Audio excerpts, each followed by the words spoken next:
Well, good evening. If you'll turn your Bibles to 2 Samuel chapter 11, we'll start there in a moment. Tonight I want to talk about a story that's familiar to most of us. And I want to say that this lesson specifically and especially is for us men tonight. But as we talked about this morning, I also want to say that the role of wives and husbands, men and women, that this is for each and every one of us.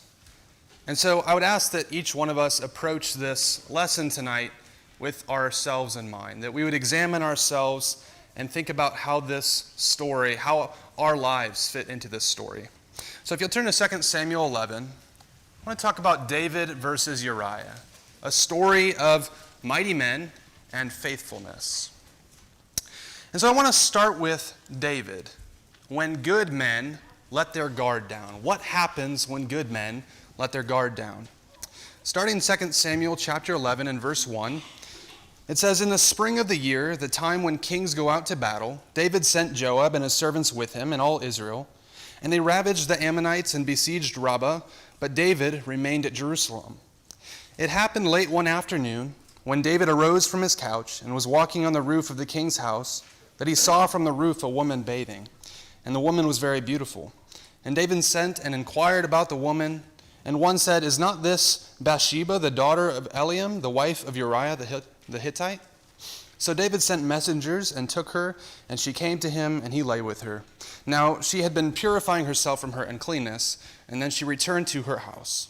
And the woman conceived, and she sent and told David, 'I am pregnant.'" So we start off in these first 5 verses of this chapter, and we have to ask ourselves the question, how does this happen?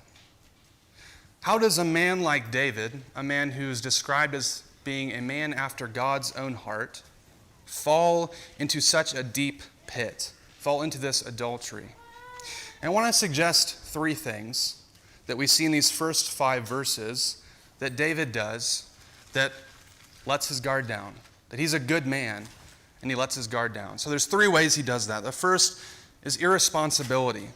In verse 1, it said, "In the spring of the year, the time when kings go out to battle, David sent Joab and his servants with him and all Israel, and they ravaged the Ammonites and besieged Rabbah, but David remained at Jerusalem." So David was not doing his duty. He was not taking his responsibility seriously, and this made him vulnerable to this temptation. The next thing we see is idleness. In verse 2, "It happened late one afternoon when David arose from his couch and was walking on the roof of the king's house, that he saw from the roof a woman bathing, and the woman was very beautiful." So sometimes I have these lazy Saturdays where I wake up really late in the day, and when I do that, I don't really feel very productive. And I've noticed that those are the days that I tend to find where I struggle with any kind of sinful temptations the most. And I don't know if that's been your experience, but this idea of idleness, of laziness, of not being diligent to do the things that we ought to do, it leaves us at great advantage to the tempter. We have the phrase that idle hands are a devil's playground. And in David's case here, it really is true. And the third thing is this idea of wandering eyes or a wandering heart. And this is found in verses 2 through 4. Picking up in verse 3, we just read verse 2, "David sent and inquired about the woman. And one said, 'Is not this Bathsheba, the daughter of Eliam, the wife of Uriah the Hittite?' So David sent messengers and took her, and she came to him, and he lay with her." So he saw her. He sees this woman bathing. He's out up on his castle looking down. And from the palace, he sees this woman. And seeing her is not the sin. David's sin is lust, that he keeps looking. He makes a conscious decision to continue in this sin.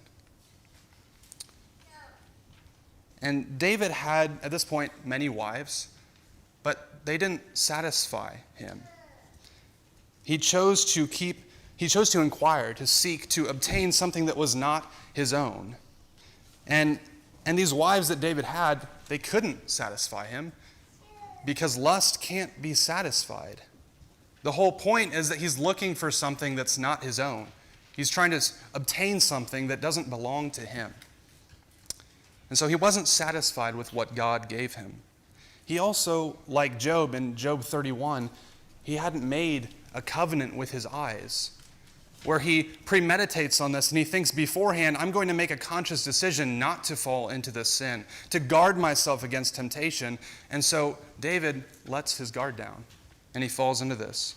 Just like Proverbs 16, verse 18, a passage that we probably hear a decent amount, that pride goes before the fall. So we have to watch ourselves. And the many of us that we would consider ourselves good people, and we are. We're faithful people. We do good things. But we can let our guard down, and this can happen to any one of us. So why does this story matter for me? Well, we tend to think it could never happen to me. I'm above that. I would never do such a thing. But it happened to David. It happened to a man after God's own heart. And so if we are irresponsible, lazy, and we let our eyes or we let our heart wander, then it will happen to us too. And in contrast with David, we also want to look at a man named Uriah. And Uriah is a role model for men. Look at verse 6. So David sent word to Joab, "Send me Uriah the Hittite." And Joab sent Uriah to David. When Uriah came to him, David asked how Joab was doing, and how the people were doing, and how the war was going. Then David said to Uriah, "Go down to your house and wash your feet." And Uriah went out of the king's house, and there followed him a present from the king. But Uriah slept at the door of the king's house with all the servants of his lord, and he did not go down to his house. When they told David Uriah did not go down to his house, David said to Uriah, "Have you not come home from a journey? Why did you not go down to your house?" Uriah said to David, "The ark and Israel and Judah dwell in booths, and my lord Joab and the servants of my lord are camping in the open field. Shall I then go to my house to eat and to drink and to lie with my wife? As you live and as your soul lives, I will not do this thing." Then David said to Uriah, "Remain here today also, and tomorrow I will send you back." So Uriah remained in Jerusalem that day and the next. And David invited him, and he ate in his presence and drank, so that he made him drunk. And in the evening he went out to lie on his couch with the servants of his lord, but he did not go down to his house. So David commits this sin with Bathsheba, the sin of adultery. He takes another man's wife to be his own. And so we start to see what happens in the rest of the story as it continues. Is David's plan A is enable Uriah, the husband of Bathsheba, to do what comes naturally. Just allow him to come home, and of course he will go home and be with his wife. That's natural. And so we have to think about, why did David bring Uriah home? Well, we kind of see his irrationality in it in verse 6, where he sends word to Joab and says, "Send me Uriah." And then when he comes home, David's asking him, "Okay, how's the war going? How is everybody? How's Joab?" And it's interesting that he sends for Uriah, who's a mighty man, a war hero, to get a report of the war. It doesn't really make sense. And so I think Uriah realizes something's off. Whether he does or not doesn't really matter, but we see David's deception in this. That does he really care for others? He's asking about the people and the state of the war. He wants to know how they are, but he doesn't really care about that. It's just a ruse for his care of himself. That he's trying to hide, he's trying to cover up his sin. And also we see David's hopes that Uriah will be like him, that he will be irresponsible, that he will be indulgent, that he will be morally and spiritually apathetic, that he won't care, and he'll just give in to this. And even so far as sends a gift after him. And this is just all part of his scheme of the persuasion and bribery, trying to get Uriah to cover up the sin that he had committed. And we see Uriah's response to this, which is honorable abstinence. It's self-control. Look at verse 9. But Uriah slept at the door of the king's house with all the servants of his lord and did not go down to his own house. You know, we think about who wouldn't want to go down to their own house in a situation. If you've been away fighting at war, you've had this time separated, you're apart, of course you want to go home. You miss your family, you miss your wife. Of course you would want to do that, but Uriah doesn't. So why doesn't he do that? And in verse 9, it doesn't make it exactly clear to us, but we'll see that in a second in verse 11. But we also see in between there David's plan B. To be more direct, be more clear, be more emphatic with Uriah, verses 10 through 12. And we see in verse 10 that David even goes so far as to be a stumbling block and a hypocrite when his servants come and tell him that Uriah did not go down to his house. He's making them co-conspirators with him of trying to cover up his sin. And then he rebukes Uriah for not going to his house and argues that Uriah should indulge in this. It wouldn't be sin for Uriah, but he argues that he should indulge himself, that he doesn't need to control himself, that he should concern himself with his needs. He's been gone on a long journey, and he's come home. He should go home and do this and be with his wife. But again, we see Uriah's response, which is to uphold the standard. Uriah corrects David. So David rebukes Uriah, but then Uriah corrects him. He says, when David said, "You've been on a journey," he says, "No, I haven't been on a journey. I'm a soldier away from my post, away from my brothers in arms. They're all sleeping out in tents, and you brought me back here." And so he acts honorably. He refuses luxury while his brothers are living sacrificially. He refuses gratification while his brothers must abstain. And so we kind of think, so why does that matter? It's still not sinful for him to do this thing. And that may be true. There's no law against it. But if you look real quick at 1 Samuel chapter 21, there's a little context for why Uriah might have made this decision. What we mentioned a moment ago about why he abstains, why he doesn't go down to his house. 1 Samuel 21 and verse 5 says, this is when they're eating the bread from the priest in the temple. And David answered the priest, "Truly women have been kept from us as always when I go on an expedition. The vessels of the young men are holy, even when it is an ordinary journey, but how much more today will their vessels be holy?" So the context for this is that whenever they went on a mission, on a battle, on a journey, an expedition, they kept themselves from women. They were pure. They abstained. So what Uriah is doing here is he's upholding that standard. David, here in 1 Samuel 21, was adamant on their abstinence.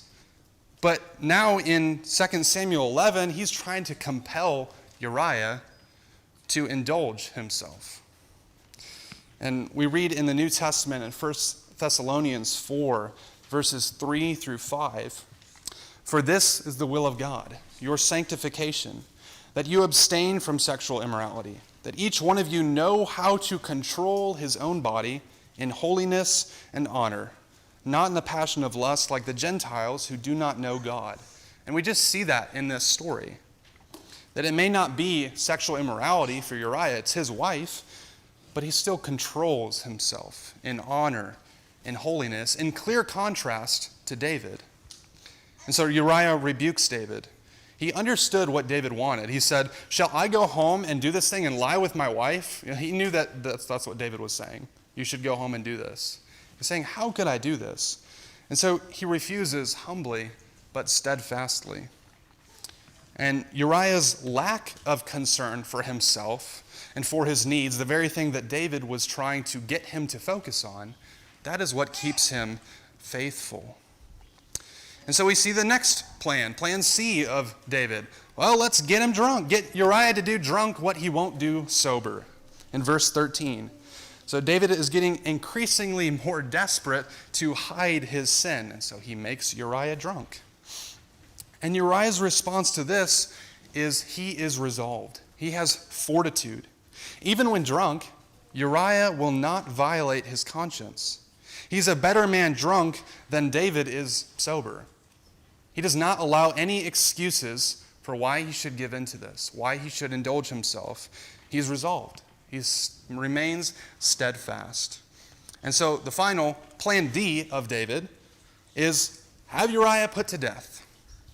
In verses 14 through the rest of the chapter, we'll read part of it. In the morning, David wrote a letter to Joab and sent it by the hand of Uriah. In the letter, he wrote, set Uriah in the forefront of the hardest fighting, and then draw back from him, that he may be struck down and die. And as Joab was besieging the city, he assigned Uriah to the place where he knew there were valiant men. And the men of the city came out and fought with Joab, and some of the servants of David among the people fell. Uriah the Hittite also died. Then Joab sent and told David all the news about the fighting, and he instructed the messenger, when you have finished telling all the news about the fighting to the king, then if the king's anger arises, and if he says to you, why did you go so near the city to fight? Did you not know that they would shoot from the wall? Who killed Abimelech, the son of Jerubbesheth? Did not a woman cast an upper millstone on him from the wall, so that he died at Thebez? Why did you go so near the wall? Then you shall say, your servant Uriah the Hittite is dead also. So the messenger went and came and told David all that Joab had said, sent him to tell. The messenger said to David, the men gained an advantage over us and came out against us in the field, but we drove them back to the entrance of the gate. Then the archers shot at your servants from the wall. Some of the king's servants are dead, and your servant Uriah the Hittite is dead also. David said to the messenger, thus shall you say to Joab, do not let this matter displease you, for the sword devours now one and now another. Strengthen your attack against the city and overthrow it, and encourage him. And then when the wife of Uriah heard that Uriah, her husband, was dead, she lamented over her husband. And when the mourning was over, David sent and brought her to his house, and she became his wife and bore him a son. But the thing that David had done displeased the Lord. So I guess we actually read all of that, not just part of it. We see David's fourth plan, which is to have Uriah killed. And again, we just see David's desperation. When he's committed this sin, that he's going to these lengths to cover it up. He basically concludes that he has to have Uriah killed. He doesn't have any other options. And so this is just the logical conclusion. Cover it up by any means necessary. And again, not like he did with the servants earlier, he makes Joab a co-conspirator with him. He asks Joab to commit sin for him, to have Uriah killed without any good reason. And again, we see Uriah's response, which is to be a mighty man of valor. Which, by the way, David is also a mighty man. We see that in 1 Samuel 16, in verse 18. But when David, or Joab through David's command, puts Uriah in this heat of the battle against these mighty men, he doesn't shy away. He doesn't look for a way out or say, no, that's stupid, I'm not doing that. He does his duty. He's willing to give his life for his king. And the irony is that David is willing to take his life to cover up the sin of taking his wife, and turns to his own enemies. David turns to his own enemies, Joab and the Ammonites, to have his loyal friend and faithful soldier killed. And so David's reaction, as we just read, is Joab predicts his hypothetical anger. Like, he's going to be mad at me saying this was a really horrible strategy, and it was. He just sent them out there on a suicide mission. It was a bad strategy. But then he reveals that, well, this was what you commanded, David. This is your doing. And of course, the servant kind of relays it back a little differently. But when he does that, David is just apathetic. He doesn't care. And so the David that we've seen before in his life, he's not that man anymore. He's calloused by his sin. I mean, compare his response here to the deaths of Saul and Jonathan in 2 Samuel 1, or with Abner in 2 Samuel 3. He's mourning for them. He cares so much about them that he sheds tears and tears his clothes. He's so sad. And here he doesn't even care. He's like, well, that's the way it goes. You win some, you lose some, and just keep going. It's all right. Doesn't matter. That's his response to this. And that's what sin does to us. It changes us. It hardens our hearts. It makes us calloused so that we don't care about others anymore. We're just so focused on ourselves.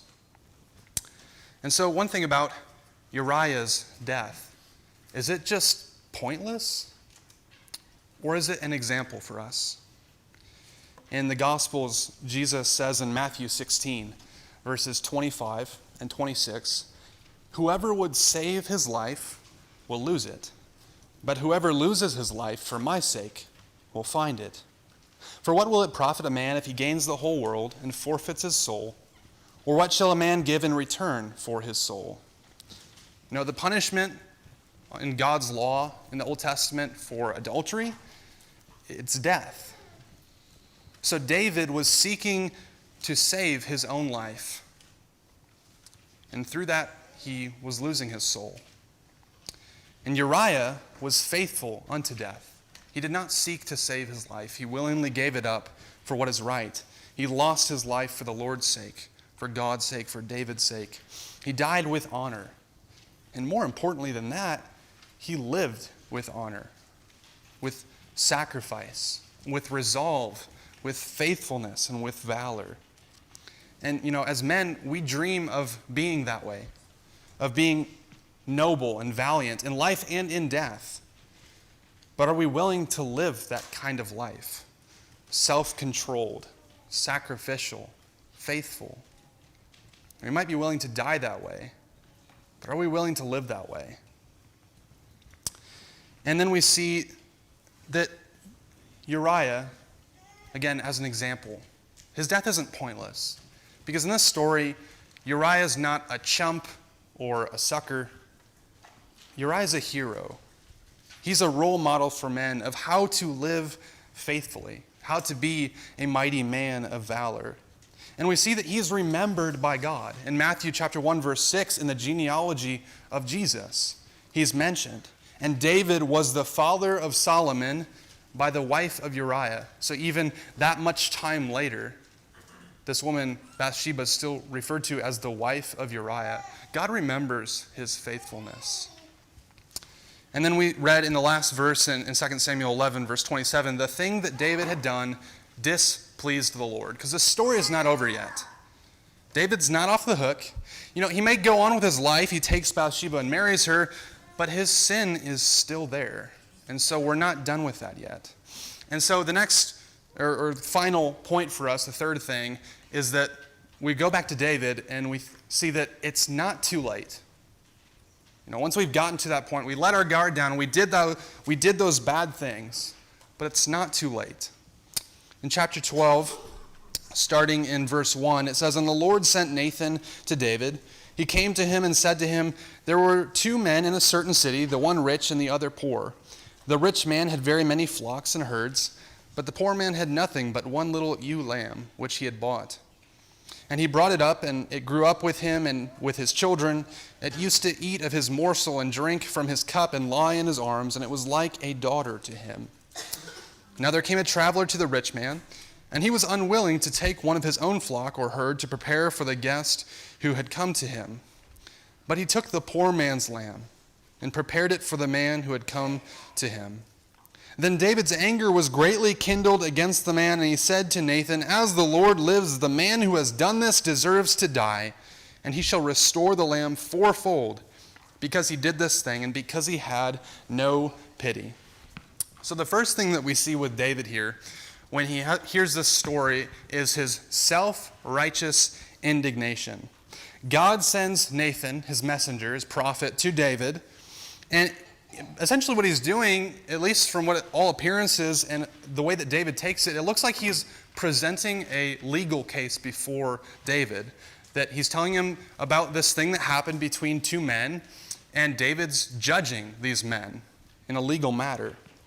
And the sin described here is theft. That the man with the lamb, this little ewe lamb, who he cherishes, and of course this is Uriah. and his lamb is Bathsheba.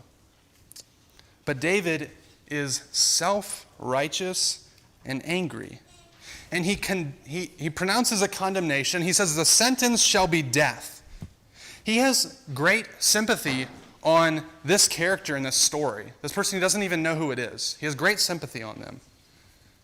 But David doesn't have any sympathy on Uriah nor Bathsheba in this story. And so his anger is aroused, but his conscience is asleep. And when he is most fatally indulgent in the sin, he is also most ready to condemn others for their sin. And so we have to look at ourselves in that way. Is that what we think? Do we have this self-righteous indignation that we ignore our own sins and we have compassion on the people that have been wronged? And we don't look at the ways that we've wronged others. And so we point the fingers at other people and point to their sin and judge them for their sin. But we don't look at ourselves. And David also pronounces restitution.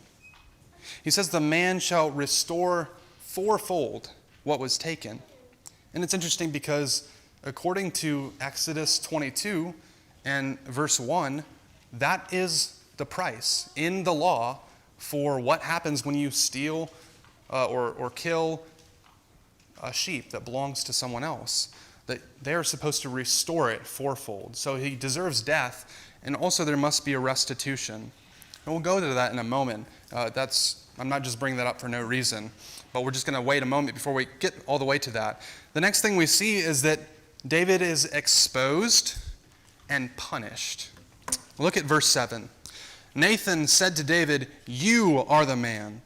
Thus says the Lord, the God of Israel, I anointed you king over Israel, and I delivered you out of the hand of Saul, and I gave you your master's house and your master's wives into your arms, and gave you the house of Israel and of Judah. And if this were too little, I would add to you as much more. Why have you despised the word of the Lord to do what is evil in his sight? You have struck down Uriah the Hittite with a sword, and have taken his wife to be your wife, and have killed him with the sword of the Ammonites. Now therefore, the sword shall never depart from your house, because you have despised me, and have taken the wife of Uriah the Hittite to be your wife. Thus says the Lord, behold, I will raise up evil against you out of your own house, and I will take your wives before your eyes, and give them to your neighbor, and he shall lie with your wives in the sight of this sun, for you did it secretly. But I will do this thing before all Israel, and before the sun." So Nathan confronts David. He says, you are the man. This man that you're angry with, that you're condemning to death, that needs to make restitution, you are this man that you are so self-righteously angry at. We need to be confronted with our own sin. We need to see the horrible nature of it. And so Nathan's pointing this out in a way that David can look objectively at himself and judge himself. Because sometimes that's hard for us to do. But we need to do that. We need to see the horrible nature of our sin. We need to be confronted with it. And we need to listen to others and examine ourselves.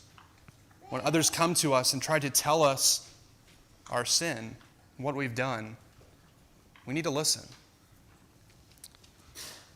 And what we see is ingratitude is the root cause of this. We kind of mentioned that this morning in Colossians, that 3 times Paul tells us when we're putting on the new self to be thankful or to do things with thankfulness. God says, I've given you so much. In verse 8, I've given you your master's house and your master's wives in your arms, and gave you the house of Israel and of Judah. And if this were too little, I would add to you as much more. He's saying, I've given you all these things, and I will still keep pouring out blessings on you. But David wasn't satisfied with what God had given him. He wanted more. He wanted what did not belong to him. And so Nathan tells David, you have killed Uriah and you have taken his wife. God will not allow David to blame anyone or anything else for this sin of his. And this is a main part of sin for us in our lives. And it's been this way from the beginning. that it's easy to blame other people, to avoid taking responsibility for ourselves, and noticing that this is our sin that we committed. We cannot make excuses. We need to recognize our sin. And we see the punishment for David, that sin affects his family. It says, the sword shall never depart from your house. And we talked about the restitution that needs to be made, the fourfold restitution a moment ago. And we're not going to look at this morning or this evening, but later in this book we see that David's sons, 4 of them, die. Bathsheba's child, Amnon, Absalom, and Adonijah. So the fourfold restitution is made. And we also see that sin affects our future. There's going to be adversity against David, rebellion from within his own house. In essence, what we see with this, with our sin, is that we reap what we sow. Sin affects our future. And we see that with David later in 2 Samuel in chapter 16, verses 21 through 22, where his son Absalom does do exactly what God tells him will happen. But this idea that with David, it's not too late. We next see his confession. Picking up in verse 13, David said to Nathan, I have sinned against the Lord. And Nathan said to David, the Lord also has put away your sin. You shall not die. Nevertheless, because by this deed you have utterly scorned the Lord, the child who is born to you shall die. Then Nathan went to his house. So David recognizes his sin, and he humbly confesses that I have sinned against the Lord. We can also look at Psalm 51, where it says there that this was a psalm David wrote when Nathan comes to him. And we see his humility, recognition that he has sinned against what he says, I have sinned against the Lord and the Lord alone. And so this humble recognition and confession of our sin, it leads to forgiveness. David has not been an example for us up to this point, but now he is. That if we find ourselves trapped in a deep pit of sin like he got himself into, if we find ourselves trapped in that deep pit, this is the way forward. To humbly confess our sin. And Nathan tells him, the Lord also has put away your sin. You shall not die. The result is God's forgiveness. He puts away our sin. Notice, David recognized he deserved death, and he yielded to it. That's why Nathan reassures him that you will not die. Because David accepted that that was his deserved punishment. He stopped seeking to save his life and was willing to do the right thing and lose it. And thereby he saved his soul. But Nathan doesn't end with only this good news. There are still consequences. This is the reality of sin. He says, nevertheless, because by this deed you utterly scorned the Lord, the child who is born to you shall die. And this may not really seem fair, because the child didn't commit this sin. But sin comes at a price. Romans 6 and verse 23, for the wages of sin is death. And remember, we said how sin affects our family. It affects our future. We don't just keep it in our own little bubble. It affects those around us. And that's something we'd have to take into consideration. That God may forgive us, but there are still consequences in this life for our sin. And so quickly, some lessons from this story. I want to look at a proverb, Proverbs 5. This will be our last passage for this evening. I just want to look at this because I think it illustrates really well the wisdom behind this story and the lessons from this story. Lesson number 1, keep away. Starting in verse 7, and now, O sons, listen to me, and do not depart from the words of my mouth. Keep your way far from her, and do not go near the door of her house, lest you give your honor to others and your years to the merciless, lest strangers take their fill of your strength and your labors go to the house of a foreigner. So it's like this big keep out sign that we need to pay attention to. We're supposed to keep away from sin. And so when we see this sin, this temptation, it's a sign. Keep out. Do not go in there. Do not pursue that. Remember, David sought after it. It wasn't that he saw Bathsheba. It was that he went and continually sought after her after that. It was the steps he took after he was tempted that he chose to sin. And so again, what happens when good men let their guard down? What happens when good people let their guard down? Because sin, it can happen to anyone, whether it's this sin or any sin. It can happen to any of us, and it snowballs. It gets worse and worse, especially when we try to hide it. It just keeps growing. And so the next lesson is, if we don't keep away, we'll groan.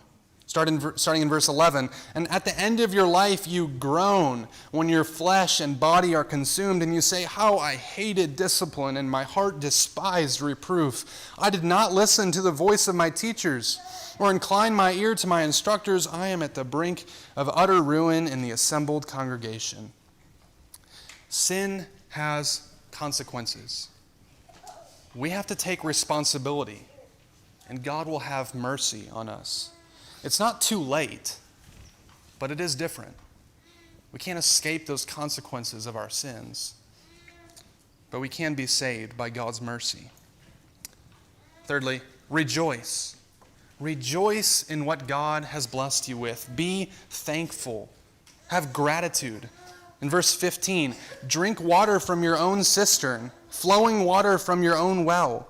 Should your springs be scattered abroad, streams of water in the streets?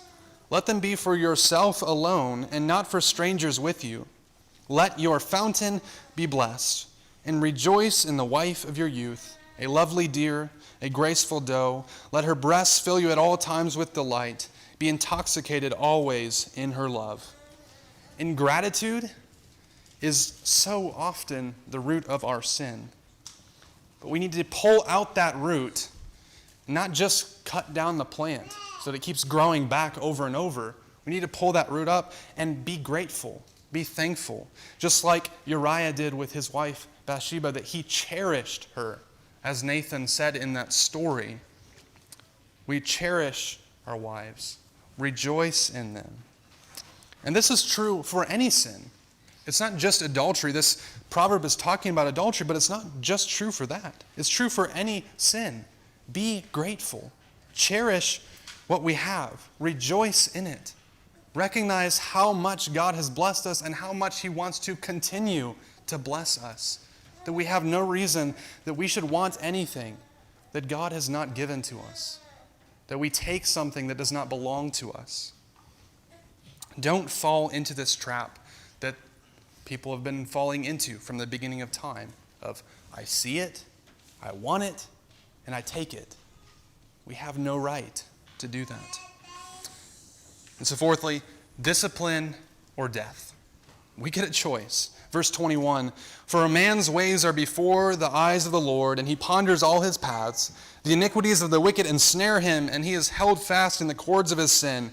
He dies for lack of discipline, and because of his great folly, he is led astray. We ought to control ourselves in lives of holiness and honor. Verse 23 here, he says, don't be stupid, be disciplined. Control yourself. Be a mighty man of valor, honor, resolve, sacrifice, and faithfulness. Be that kind of person. Be disciplined. Develop that in yourself. Otherwise, this is the price. Death. And our foolishness will lead us down that path. And so, where are you at? Are you David or are you Uriah? We're all at different points. And you might be Uriah. You have been faithful and done your duty. So be resolved to live with honor, sacrifice, and self-control. Uphold the standard in life and in death. Don't let your guard down, because that's all it takes to go from Uriah to David in this story, is to let our guard down. Or you might be David. You did let your guard down, and now you're stuck in a deep pit of sin, whatever it may be. Are you going to try to cover it up? Come up with plan A, plan B, plan C, plan D, trying to cover up your sin by any means necessary? Or are you going to be filled with self-righteous anger at other people's sins, where you can't look at yourself and all you can see is somebody else's sin that you're going to judge them for? We can choose to do those things. Or are you going to humbly confess and turn from your sin? And God will forgive you. God will have mercy on you. If we can help you to do that, to confess your sin, to realize that you have not been living your life the way that God wants you to, and you'd like to change that, you'd like to commit to being a man of faithfulness or woman of faithfulness, we would invite you to do that at this time. It's the Lord's invitation. We extend it to you. Please let us know while we stand and sing.